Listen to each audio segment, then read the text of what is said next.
Nothing matters but love for God. God is the only reality. All else that seems real is illusory. God and I are one. Meher Baba. Avatar Meher Baba ki Jai. Jai Baba to all of you, and thanks to our beloved Lord for allowing us to meet once again in His remembrance. Rachna Mehra, if you can please mute your mic. And okay, all right. Now, since I had said yes last time that we'll try to keep Wednesdays a little light and fluffy, so today I am going to narrate a few episodes. Uh, as I said in my narration, there will be sometimes, if you have recorded me earlier, you're recording it now. Please don't catch me by the throat and say the last time you said like this time, because after all, the whole point is that we go to the root of what is the learning from that episode. Here and there, a little, that person was wearing a blue shirt or a pink shirt doesn't make any difference to our story or episode. And so let us start with today. I want to mention a few episodes which depict, which shows Baba's stature. What was his stature? It's extremely important for us to be well grounded, well anchored in that aspect of Baba's stature and not mix him up with any other sadhu, sant, vagera, vagera, right? So here is one story which I have just jotted down the points. This is a story which was narrated to us, Soumya and I, by Parviz Kelkar. For those who do not know Parviz Kelkar, she is no more.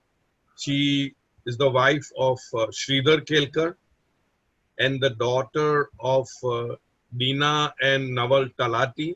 They were very, very close disciples of Meher Baba, very dedicated, fully into Baba. And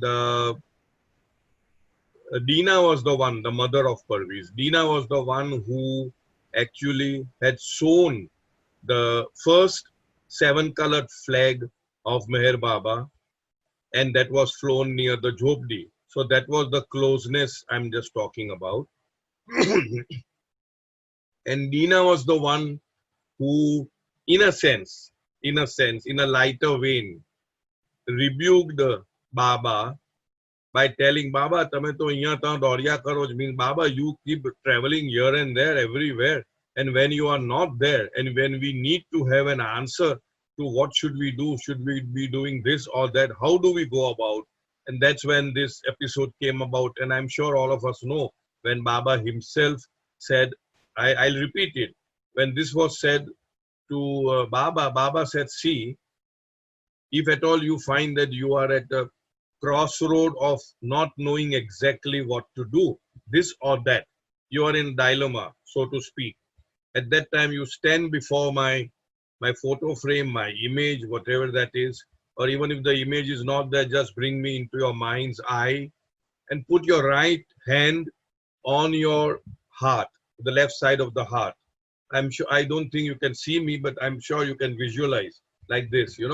And then without any preconceived notion or idea or thought or answer in your mind, be honest about that, because the result will come according to your honesty.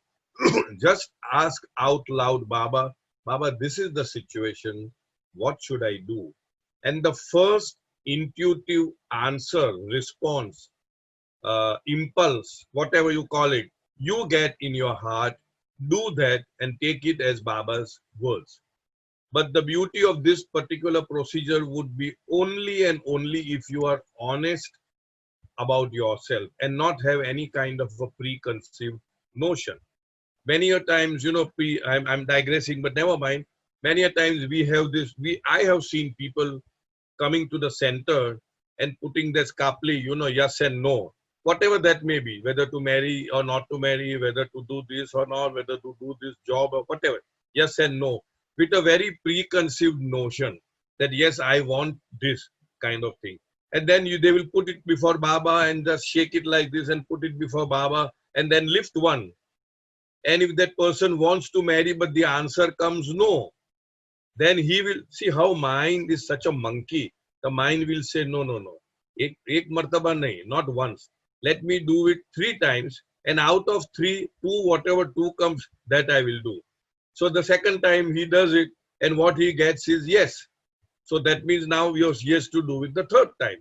So when he does it the 3rd time, and when Baba gives the answer no, then again his mind will say no, no, no, not 2 out of 3, but 3 out of 5. And that way he keeps doing it till he gets his answer. So that should not be the criteria. And this particular, whatever you call it, joke or what, I'm sure the people who have been hearing me in the Bombay Center and the Pune group, they might in their own mind say, Paki ne poro thai gyu, which means kitna time ye joke suna hai, abhi bahut ho gaya. But never mind, I feel tempted to do it. There was once a young boy, a college going boy, he would bunk his college virtually every day in the afternoon and go for a matinee show. So one fine day, some friends confronted him and said, Baba, tu roj jata hai film ko, what is this? Every day you are going to a film and all that. And he says very innocently, what can I do? It is God's will. So what do you mean God's will? So God wants me to go. What can I do? I said, how do you know that God wants you to know? He says, very simple. I just bunk college, come out of the college and flip a coin and say, heads, I go to the film, to the cinema. Tails, I don't go. Acha, itna. But do you mean to say you get heads every time? Then the boy said, no, sometimes I have to flip it several times. That means several times would mean, that means unless and until it comes head. The moment it comes head, dekho, Baba ne bola hai jaane ke liye to main jata hu. So that should not be the criteria. We should be very honest. That's what I can see a smile on a few faces. So that means many have not heard the joke or may have heard it and forgotten. So thanks about it. So coming back to our episode, I was talking about Parviz Kelkar. She was a dear friend of ours. There are some friendships which are very open. There are some friendships which are concealed but quite deep. So this was the second type, and she was kind enough to even gift me a very precious gift, and that is a blade with which Baba used to shave during his earlier days. So that's in my treasure house, treasure trove, whatever you call it, and I made her write that this was given to her by Gustadji, because Gustadji was the so-called manager in the earlier days. So Gustadji must have saved it. And he gave it to Parviz, and Parviz handed that one to us. She wrote over there that this is presented to Cyrus. That is not the story. The story is that now Parviz is narrating this story, that Parviz and her brother, Khurshid, they were young school-growing children, and at one time there was a wedding in their friend's home, So they had a friend, and in that friend's home, there was a big bash, a big wedding. And in that wedding, they had invited Parviz and Khurshid, and they had also invited one very, very prominent saintly person of that time. Nobody knew who he was of that time. And that family, in which family the wedding was on, they had complete and absolute faith in that master. So they were invited. So they were young children, they went to the function, celebrations. And what they find is that this saintly person is sitting on a very, cushy chair, and there is a long queue, and people are standing there in a queue and having his darshan, bowing down to his feet, bowing down to him, and he is blessing all of them. And one by one, they are going. Now, these Parviz and Khurshid, they are obviously from absolute close Baba disciples family. So they knew that Baba does not want them to bow down to any other living master. So then they felt a little awkward. They said that they would not go, and they did not stand in a queue, and then they went somewhere else and just so that they may not be seen. Now the host who had invited them, she is seeing that these two children are not standing in the queue and they're not paying homage to this our master, our family's guru. And it would be nice if they went also, because then they'll be benefited. They'll be benefited to that extent. So then uh, the host goes to the children and said, "बच्चे लोग, आप भी खड़े हो जाओ. You also stand in the queue." And they said, "नहीं, हम लोग नहीं दर्शन लेंगे. हम तो मेहर बाबा के बच्चे. हम तो मेहर बाबा के हैं." So they did not go. So it was a little, it was very noticeable that they wanted to go, but he cannot. She wanted them to go, but they were reluctant to go. And as this was going on, the gentleman, the master, the guru who was sitting on the dais, he could see that something is going on over there. So he claps and calls the host and tells the host, tell those two children to come and just be by my side, just do namaste like this, and not to bow down at my feet, not to bow down at my feet. So obviously the host goes there and conveys this message, and the children are very happy. They are very happy that now they don't have to take darshan in the sense of bowing down to this person's feet. And so they were brought near the master. And now the master is announcing in the whole, arena, and to the host as well, that do you know whose children they are? Means they belong to whom? And then the master himself says that they are the children of Meher Baba. That means he was a real master. They are the children of Meher Baba. And then goes on to say that if at all I feel like giving something to you, which means spiritually, if I want to benefit you spiritually, if I want to give my grace to you spiritually, I have the authority to give 2 Anas. At that time वो आना का चलन था. रुपये में 2 आना मैं उनको दे सकता हूँ, यानी किसी को भी दे सकता हूँ, ये मेरा अधिकार है. This is my authority to give 2 Anas out of the entire rupee. But उनके जो मास्टर है ना, मेहर बाबा, वो तो किसी को भी पूरा रुपया देगा और ऊपर से 2 आना भी दे सकता है. So the children were maha happy that what a great announcement that the master did. And then they obviously went to the master, and then master tells them that you don't have to bow down to me. You belong to Meher Baba. But do one favor for me. He does like this. Do one favor for me. As and when you meet Meher Baba, mera salam unko pahunchana. Just convey my regards, my respects, my salam to your master. And the chapter ended there. After a few, maybe months or years or whatever it is, when Baba opens up his darbar for darshan, the children, they have grown up now a little bit. They went and they met Baba. And when they met Baba, Baba's habit is there, to twitch the ears and all that. And they said, okay, you were supposed to give me something. You have forgotten to give me. And they were scratching their heads, jogging their mind. What is it that we are supposed to give Baba? They could not understand what Baba is hinting at. And then Baba said, do you remember some time back you were in this function and one holy man told you to convey his pranams to me? You forgot to do that. And at that time Baba announced that that person was the Shankaracharya of Dehradun. He was a real master and he recognized me as the avatar of the age. So in other words, there are, oh sorry, yeah, Soumya reminds me, that's correct, thank you. And the moment he did this to me, कि मेरा प्रणाम, मेरा salam Baba को पहुंचाना, at that time only I got that salam. Means I received his respectful pranam at that particular time only. So कहने का तात्पर्य ये है, in this particular small episode, we get to know that there are masters who are silent, who have zipped their lips in announcing Meher Baba as the avatar of the age, but they know for whatever reason, Baba must have only asked them to keep quiet because the time is not right or whatever it is. But they know there are several masters like this. For example, the other day we gave an episode of Perin Jasumani's mother-in-law, if you remember. And then what was the answer that she got? कि आपकी बहू जिसमें मानती है वो इतना महान है, वो आपका बेटे की परवरिश कर रही है.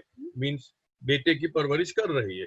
In other words, your son Mani Jasumani, your son who was Adi, is being looked after by the one whom your daughter-in-law is following. He is so great. And then we had also done the third one. And what was the other one, Samya? Similar, I just came and went away. It happens like that, old age, I call it old age. So here we are, just to give an idea of how very fortunate we are that we are in the love orbit of none other than the avatar himself, God himself, Jesus himself, Buddha himself, Zoroaster himself, sort of, Ramakrishna, whosoever, Muhammad. So what I'm trying to say is, we must understand our good fortune and make the best use of it by trying to remember him wholeheartedly as often as we can in the midst of our daily activities.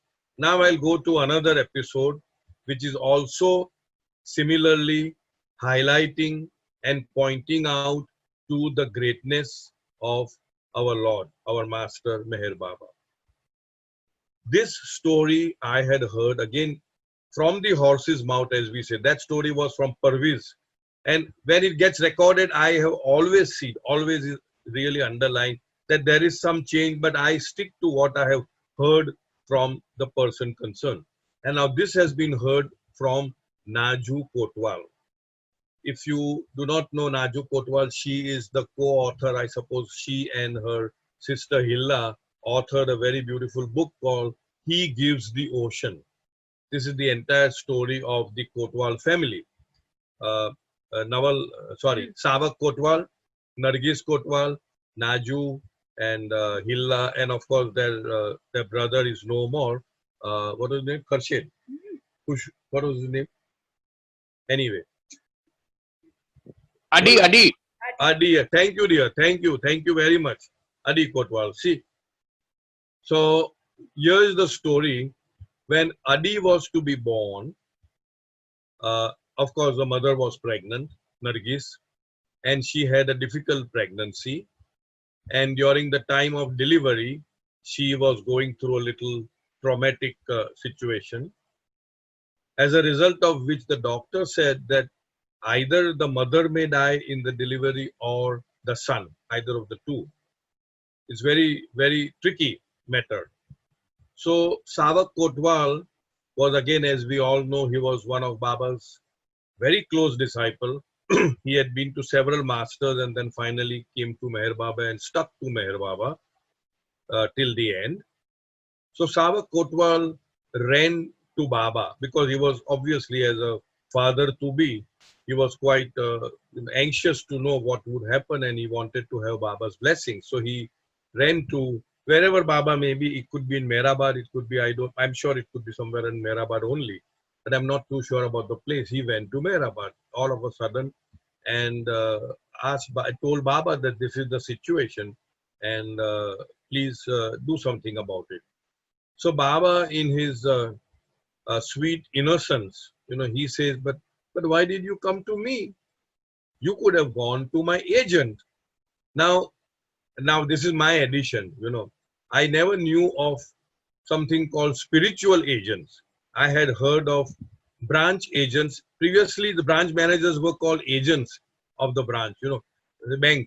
Branch agents, I've heard of insurance agents, but never of spiritual agents, So he was little nonplussed. Where do I go? What do I do?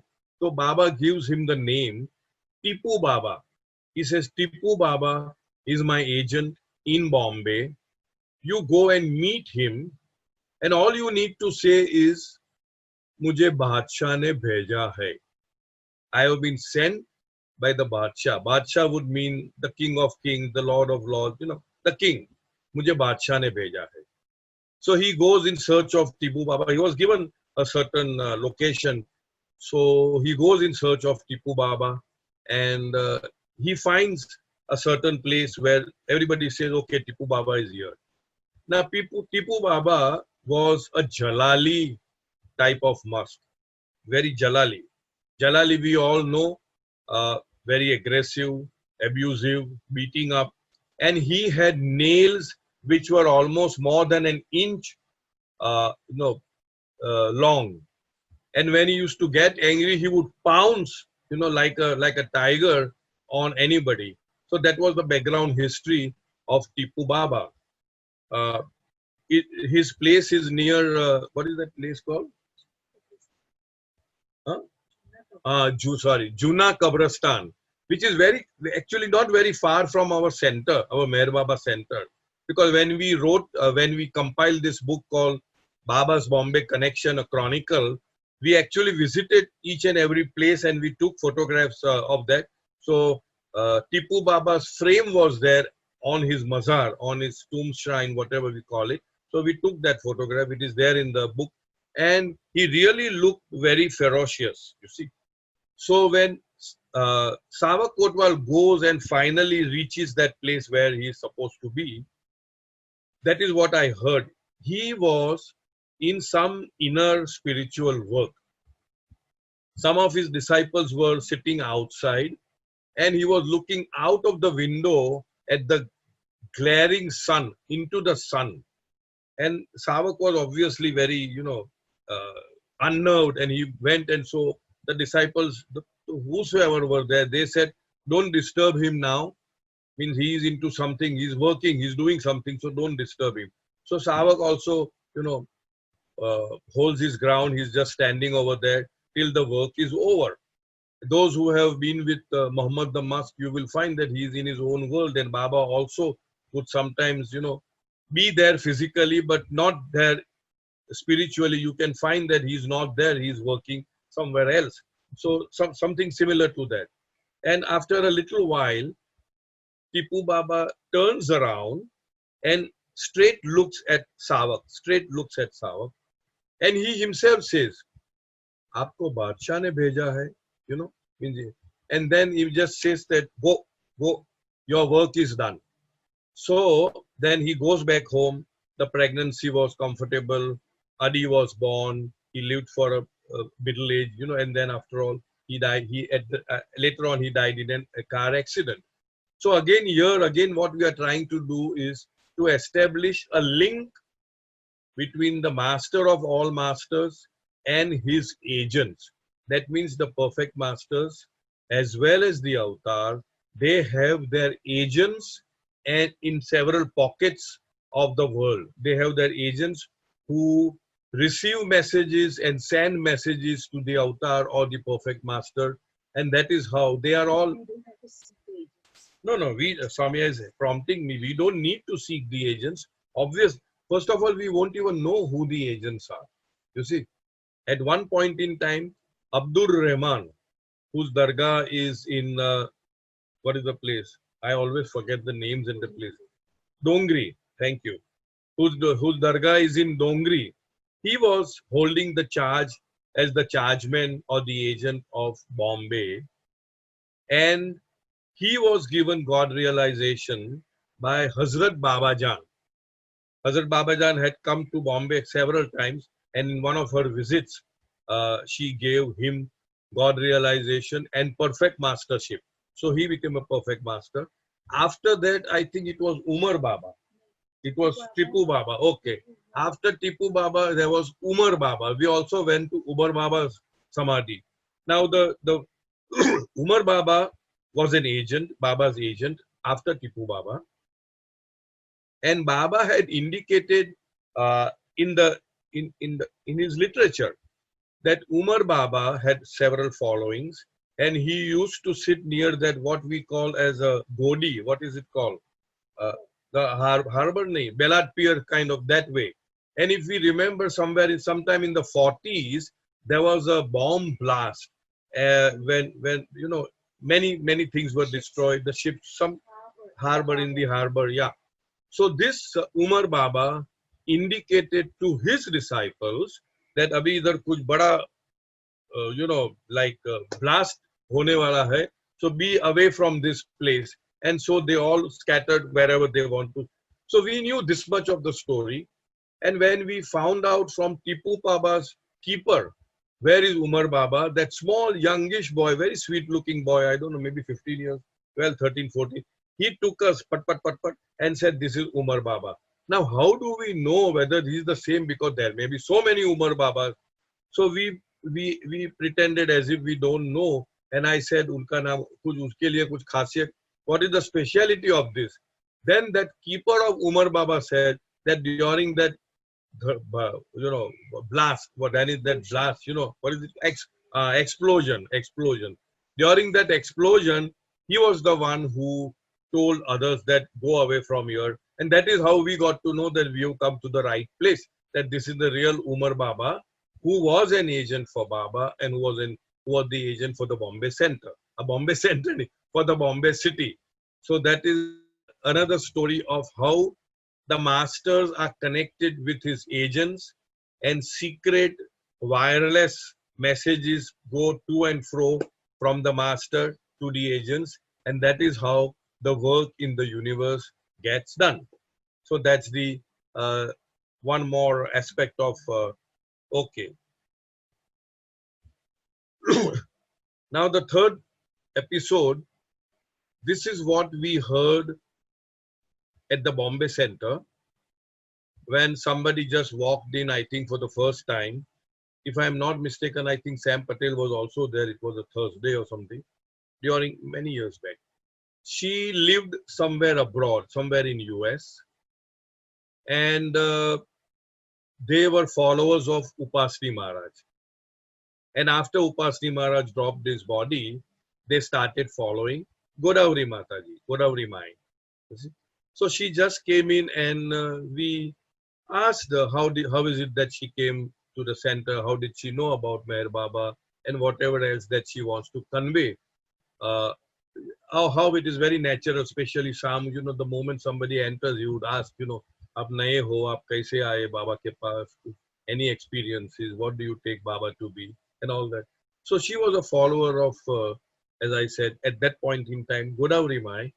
And when such a question was asked, she says, yes, we believe in Meher Baba to be the same as, as Krishna.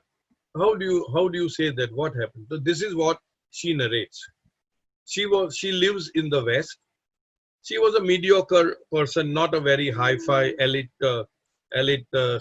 state, And it was many years back. It was decided that somebody had sponsored a visit of Godavari Mai to the West.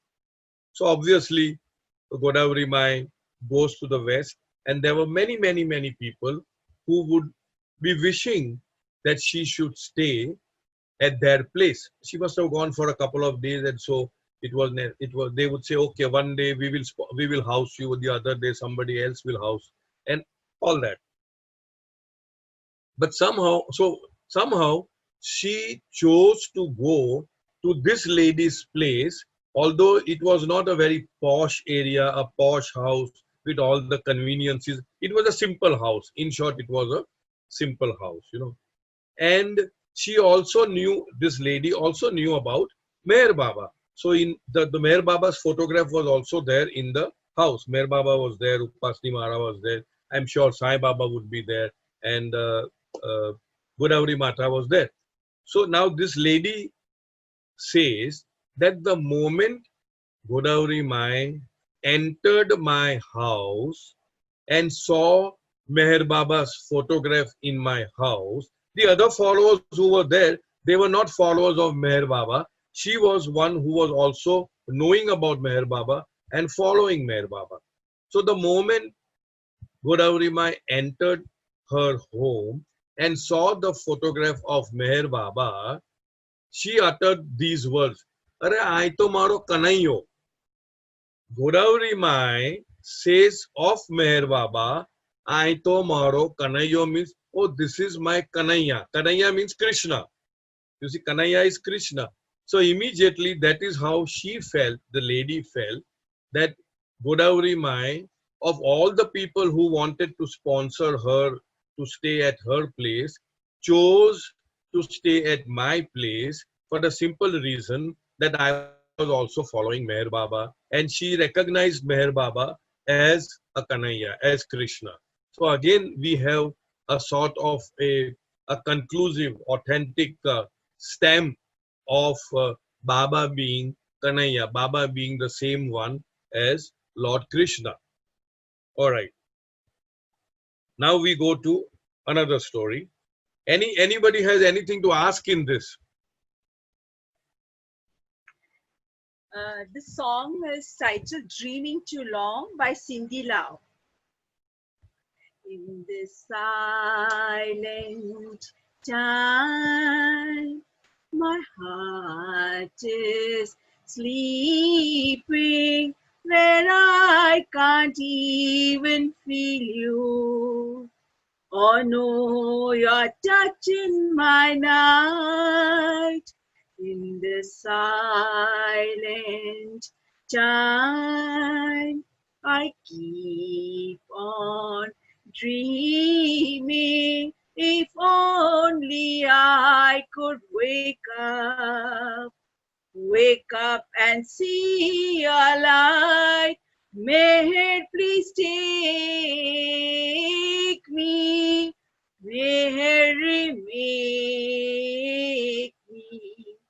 May it please wake me. I've been dreaming too long, too long. In my endless dream, I'm deaf, I'm blind, and I can't hear or see you. But I know I'm yours, you're mine. The dream goes on, the dream goes by, and still I don't even know you. Only the dreams I have cried, may it please take me, may it remake me, may it please wake me. I've been dreaming too long, too long. The dream goes on, the dream goes by, and still I don't even know you. Only the dreams I have cried, may it please take me, may it remake me, may it please wake me. I've been dreaming too long, too long. Jai Baba. Thank you. Thank you so much. We are all dreaming too long and asking Baba to really wake us up. All right. One more story about episode. This was what Baba himself has narrated, which again goes to show Baba's greatness and his stature. This again, I'm sure many would have heard, but I don't mind repeating it, especially for those who are new to Baba's fold. There was a king by the name Balul, and he was a very good king, a very just king, and everybody in the kingdom were very happy and they were flourishing. Now, one fine day, something happens. We don't know what. That Balul goes out for the usual hunting or walking and whatever it is. He goes out, and all of a sudden he tells his the accompanied people, the darbaris or whosoever, and says that you go back home to the castle to the palace, and I want to stay here for a while. So obviously they obeyed the king and they went back to the palace. Now Balul never returned that night, and people were a little anxious that how is it that he left and he has not come back home again. So one day go by, 2 day goes by, goes by, and 1 day goes by, 2 day go by, and it happens for several days. So then the queen, he sends people to go and search for him. What is he doing? Where is he gone? I mean, he's not returned home for so many days. And when they are searching for him, they find that he is, of course, he was very shabby, unshaven, because he haven't had bath or change of clothes for that many days. And he was found on a seashore, on a beach, and he was making some kind of, like how small children play around with the sand and all that.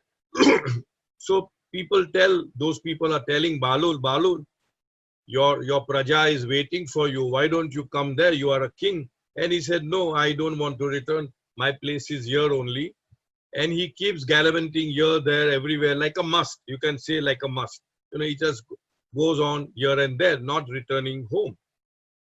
Now, it went on for quite some time. The wife wanted to, change his mind, but nothing happened. Nothing of that sort happened.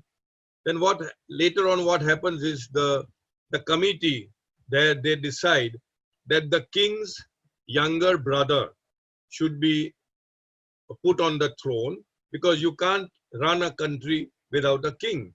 And they all felt that now the king has lost his mental balance and he is not capable and competent enough to manage the kingdom. So the younger brother was made the king, and he was also a very great person, a very nice king, and he challowed his kingdom in a very nice way.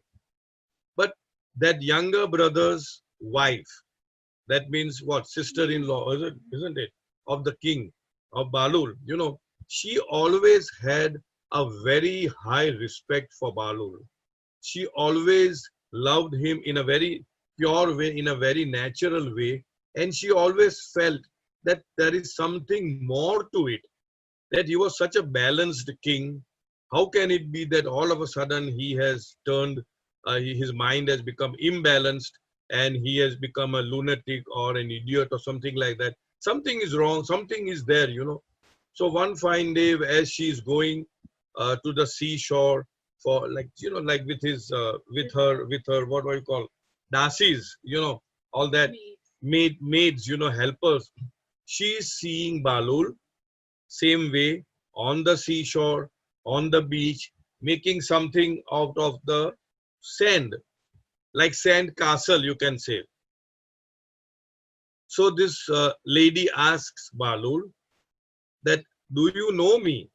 He says, yes, of course I know you. Who am I? You are my brother's wife, and you are so and so. Oh, very good. That means you do remember me. But what are you doing here? You were once upon a time a king. What are you doing here? So Balul answers in a very childlike innocence that I am building castles for those who need it in heaven. Now, obviously, this lady felt that this is just a joke, building castle for somebody who needs it in heaven. And in a very sweet, childish way, childlike way, she's asking, will you build one for me as well? Balul said, yes, I will. But you have to pay your price. There is a price for it. There's a charge for it. So the lady, now who is a queen, now she is the queen, she removes one very thin chain which she is wearing in her neck, a very thin chain, precious stones, and gives it to Balul.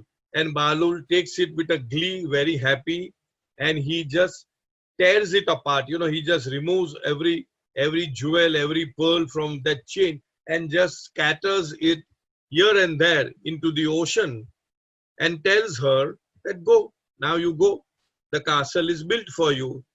In a very lighter way, without giving any importance to anything, she just takes it as a joke because she's a queen. What is in it for her? A small necklace is nothing. She has got, hordes and hordes of jewelry and chains and all that. So she doesn't mind, and it's all over with. And she comes back home, and the incident is forgotten. After some days, the existing king, who is the younger brother of Balul, notices that for quite some time, I am seeing that you are not wearing that thin chain of gold with all the jewelry. What happened to that? Hesitatingly, she was of course afraid, but hesitatingly, she narrates the whole episode, that this is what happened, and this is what I did. And the king was furious. He was so furious. Have you gone mad? Are you idiot? My brother has gone mad for whatever reason, but you are also following suit. Have you no idea that you cannot do that? He's a madman. Don't you have got no idea that this belongs the treasury to the treasury? It is people's money, and you can't just fritter away on a madman, and on and on and on. He reprimanded her to no end. And of course, she had nothing to say but to look down and say, I'm sorry about it.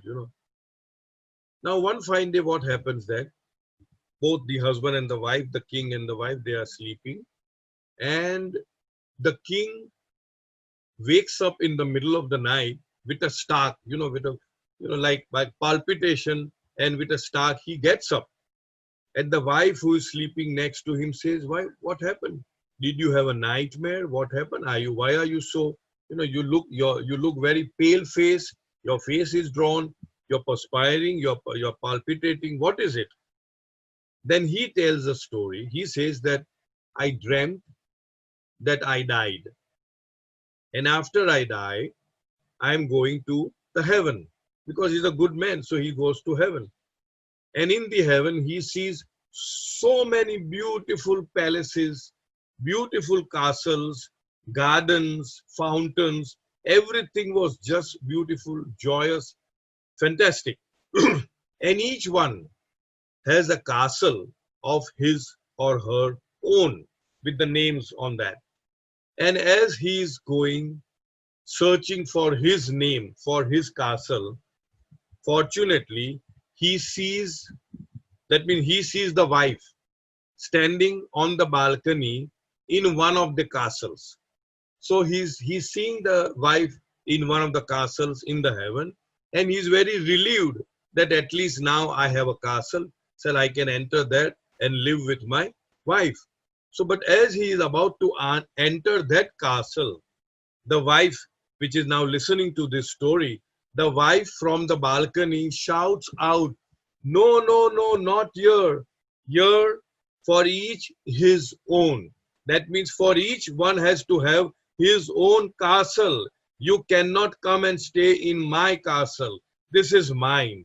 So when his own wife says this, he was shocked. And in that shock, he just woke up with a start. And that is why, he was palpitating, and he was very, nervous. So then the wife said, did I not tell you that Balul is not mad? He's not mad. He's not lost his mind. There is something in him. Why don't you go and visit him? When I told you my story about his building a castle for me in the heaven, you laughed, you joked. Not only you laughed and joked, but you actually reprimanded me. You rebuked me. And it went on for so many days, taunting me that I have also gone mad along with your brother. So he realizes that yes, there must be something in my brother, that all of a sudden overnight, he left such a beautiful palace and he's roaming around like a madman on the streets. So the very next day, he goes to meet his brother, and he goes to his brother and asks, Balul, do you know me? Balul says, yes, of course, you are so and so, you are my brother, and now you are the king. And I heard that you built a castle for my wife. Would you build one for me too? And Balul says, yes, of course. Why not? I will. But there'll be a price. So he said, that doesn't matter to me. So what he does, he knows the whole story, how she gave a necklace. So he now removes one necklace and gives it to Balul. So Balul looks up, he's sitting on the ground building castles. So he looks up to the brother, younger brother, and says, not enough, some more. He said, maybe, as time goes by, mangai badti jati hai, the cost of cement and everything. So he is giving another chain.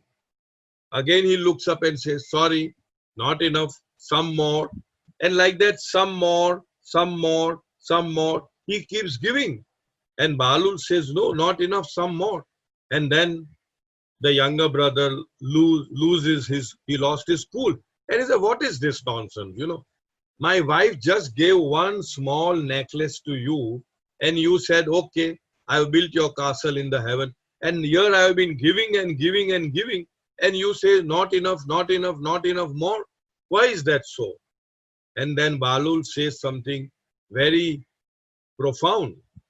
He says that when your wife gave that one small necklace to me, she had no idea of the value of the castle in heaven. She just took my word for it. In faith, in complete faith and belief, she gave that one little chain to me. But now you have the experience of the value of the castle because of that dream. Now you have the experience of the value of the castle, and therefore whatever you may give may be not sufficient for that castle in heaven. And Baba then ends this story by saying that you people have now come to me and have belief in me in full faith and in full belief, simply because I said I am the avatar of the age. You believed in me. You had full faith in me. You have no experience of it, but you just took my word for it and you came to me. A time will come when my manifestation will be everywhere. Every nook and corner people will know that I have been the avatar. I visited earth, stayed for almost 75 years and then have gone away. And at that time, when people would want to do so much in order to be with me, in order to achieve me, in order to achieve my love, it would be insufficient. But for you, a simple remembrance of me is sufficient for me to build a castle. Building a castle would not necessarily a castle. What it means is, Baba says that now with a little bit of your love from your side to me is sufficient to gain me, to achieve me.